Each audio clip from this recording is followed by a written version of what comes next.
how the heck does that apply to me wanting to ask for a raise? Like, isn't there a script that I need to follow where I march in and I'm confident and I ask for what I want and negotiate in a really powerful way, and that means I'm going to get it? Yeah, we'd like to. I think it's easy to think about that someone walks in and they're confident and they say, I deserve a raise because of X, Y, and Z. And you lay out the data and you say, because I'm great and you owe this to me. Right. Before you actually figure out what's in their mind.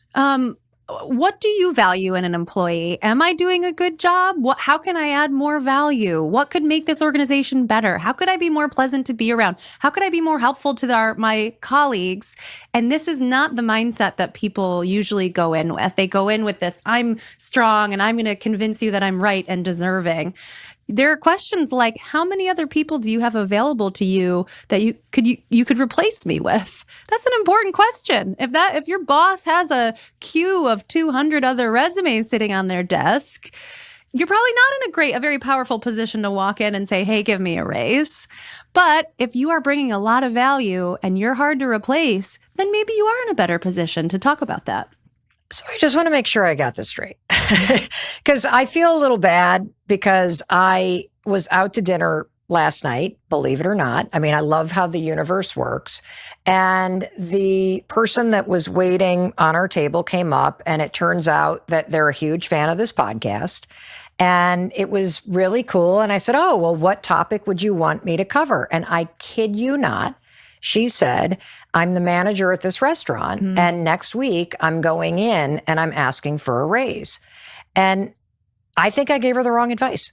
What'd you tell her? Well, the first thing I said to her is I said, the one thing I don't want you to do is do not look at Glassdoor and do not find every other salary range in your area and then assume that your boss should pay you that, because that doesn't feel like you telling me that you're irreplaceable. That feels like an ultimatum.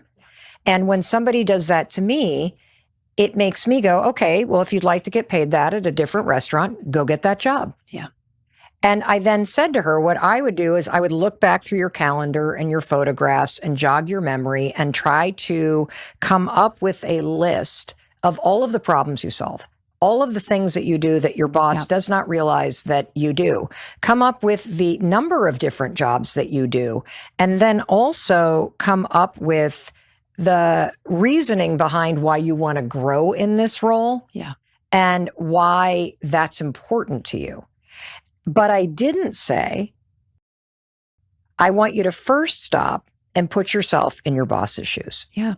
What does your boss need in an incredible manager? What makes you irreplaceable? And I think that's something that nobody is talking about. Yeah. And or take you've now instructed her to make this like log of things that she's done. She could bring the log to her boss and say, which of these things is most valuable to you? What do you think what am I doing here that you love so that I can do more of that? Which of these do you think I should do less of?